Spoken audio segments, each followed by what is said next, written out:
Today we learn about scroll top and scroll left. Look here. Here we have a browser screen. You're looking at this. And here you're looking at two types of scroll bars.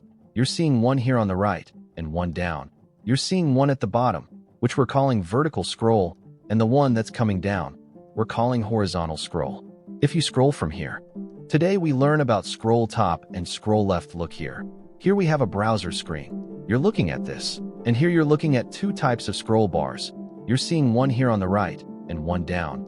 You're seeing one at the bottom, which we're calling vertical scroll, and the one that's coming down, we're calling horizontal scroll. If you scroll from here, using these two methods, you can not only scroll up the page, you can also calculate the up value from here, meaning how much our page has scrolled. As you can see here, our scroll bar on the right has scrolled down a little, so you want to see how much it has scrolled, how much our page has gone up. So for that you can still use this method here, scroll talk. Let's see and how you can calculate the value of scroll work. See here we go. I have created my basic size customer document. It gives you a heading at the top and below it are two buttons, scroll talk and scroll app. That is, we are going to do the practical part of this video using two buttons. Look below, we have put a dummy text here. You will see here that the right-hand scroll bar appears. You are seeing that the scroll bar has appeared. So we have added IDs to the back and score left of this video separately so that we can use their event to practice the video, and look below. Here we have added an external JQuery file, using which we are going to practice this video. So let's start here. First of all, I will take my script code. Inside it, first I write my basic JavaScript code, document.ready. Look here we have written our basic code. Now inside it, first I want to tell me when I want to scroll the page. This call talk and scroll left method. This is how much we have scrolled the page. So see what I will do here, the window. What I have to target here is the window, because we are checking the scroll thing here. And the scroll war that is applied is not applied to any dip. It is applied to the entire document. Or you can also write the document instead of the window. Or you can also use Prendo here. If you are working on a dip, you can use it there too. If you are seeing scroll work in it, look here. Which method do I have to use on the window, which is called scroll top? And this value, I print it in the console. In action, from here I cut it and write it here. Console, log. Now inside it, I will print this value. I will show you. I right-clicked here and inspected it. Now look here as soon as.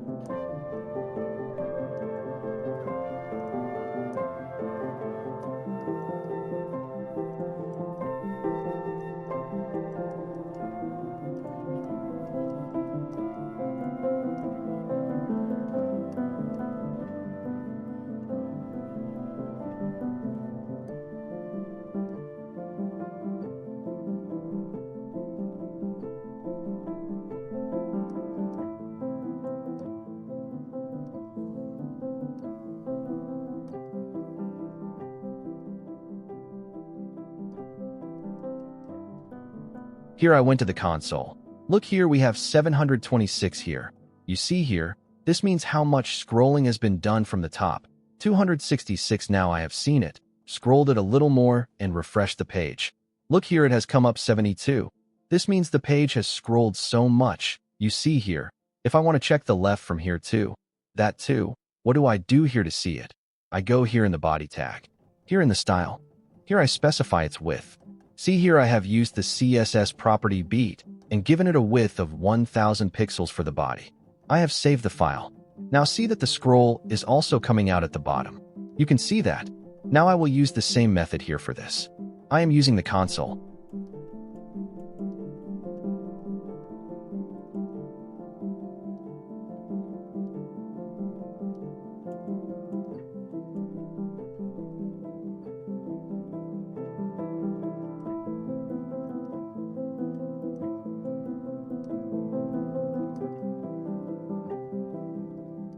I copy this line and write scroll left here, which is our second method. I save the file and look here as soon as I go here and inspect, we go to the pig and look here it is coming here 0. So see the scroll bar, which is there is exactly at 0 now. I will move it a little here and refresh the page. So see, and the top scroll top, which is 742. See how these two methods are showing us how much from the top and from the left.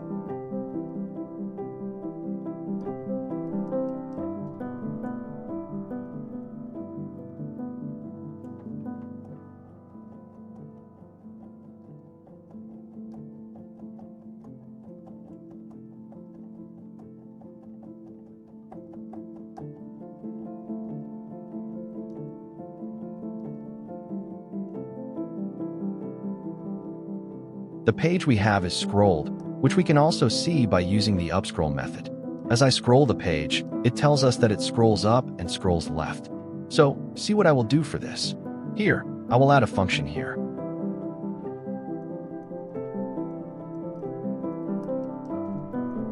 I'll put it in the window.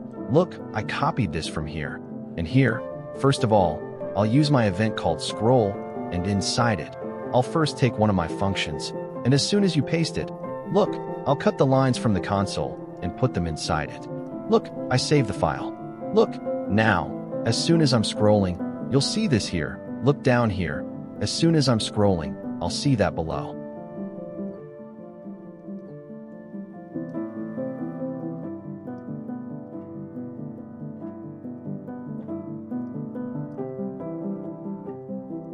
It's going here. Look here. The values have come up. As you can see, I'll scroll to the left. It's actually coming down. So what do I do first?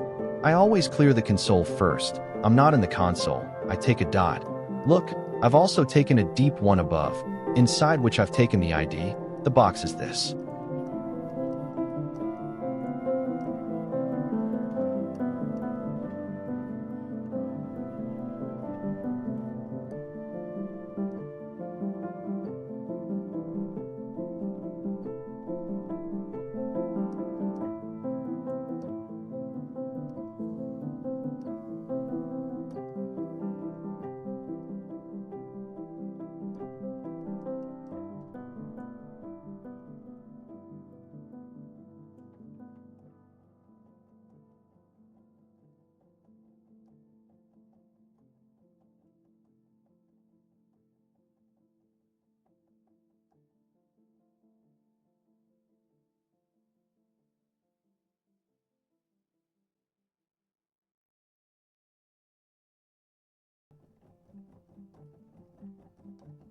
First, I clear this console. I am not in the console.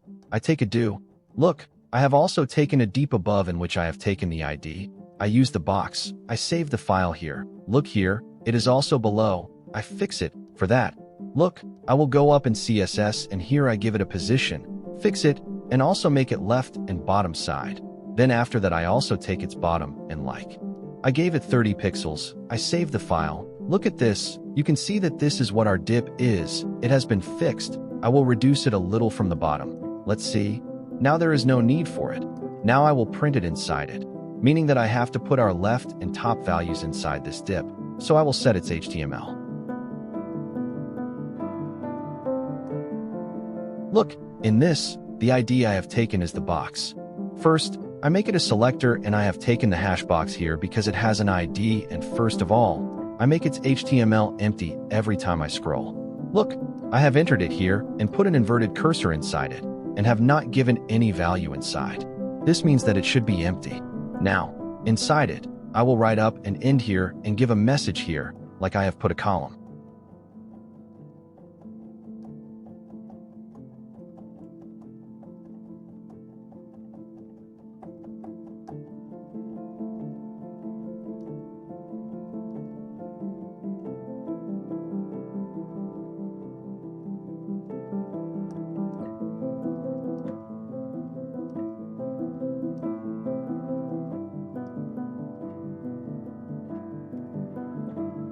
And I put a plus sign here.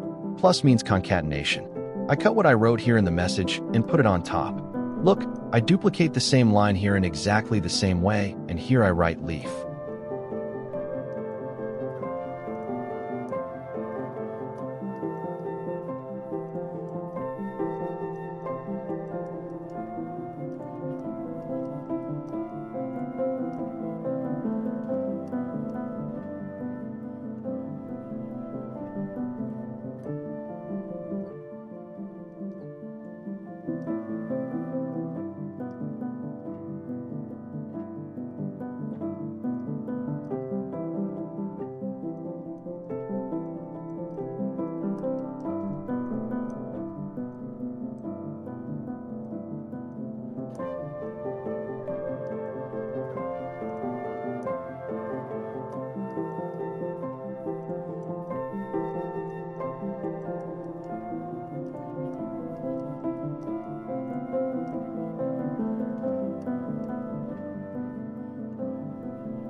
DHN will be attached to it. So here before that I also put a break. I put a break tag, and here I just have to change the message. I remove this line, so see, every time I scroll the window, first of all, the box tag that we have, it will be empty, and every time a new thing will be appended, top and left, and next to it, a message will also be displayed here, along with the cake window. How much scroll has been done from the top, and how much from the left.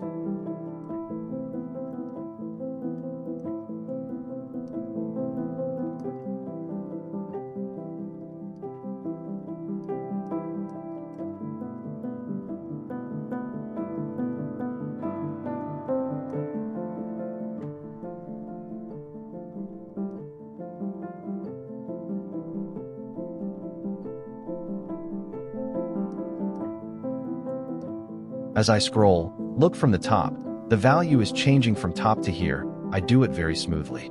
Look, now they're going up, they're going up. If I go to the top, it will be 0. Look here, and if they are coming down, it is reading. You are seeing it in exactly the same way. If I scan from the left, look, you are seeing it. You must be wondering how I use the scroll event to see what value has been changed inside the scroll top and inside the scroll left. Now I will show you how we can scroll by clicking on the two buttons we had above, scroll top and scroll in.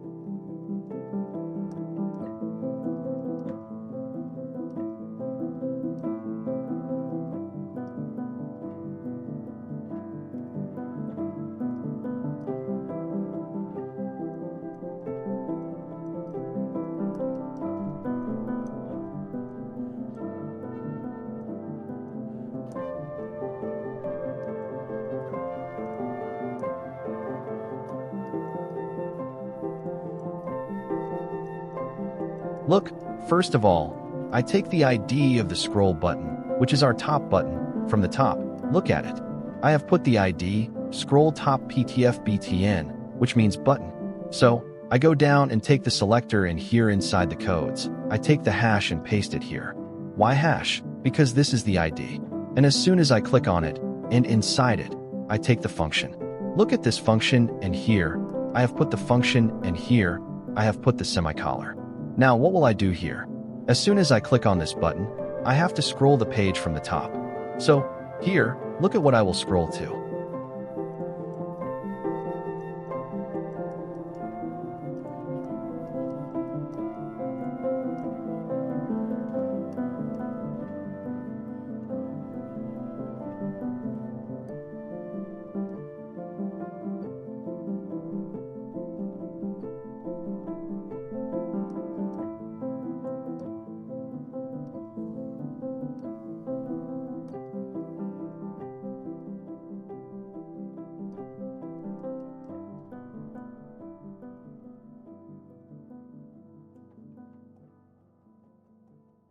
Here we will have to use window, which is our selector.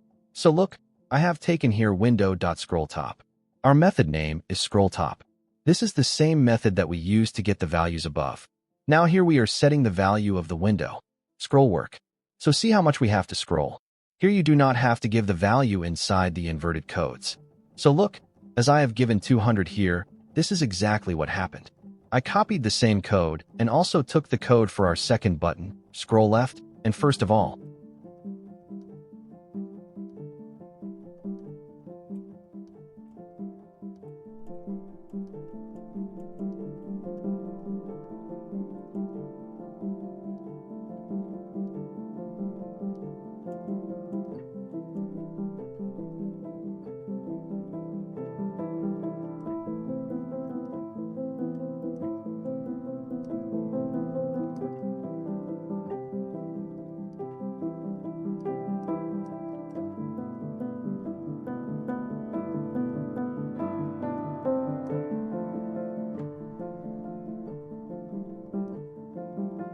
here I copy the ID of our click button. Look here, there is an ID on it, scroll left too. Look, I came down and here I changed the value. As soon as I clicked on it, the value came here. As soon as I left this call, see how much I have to scroll. Here I take less 100 pixels. I save the file here.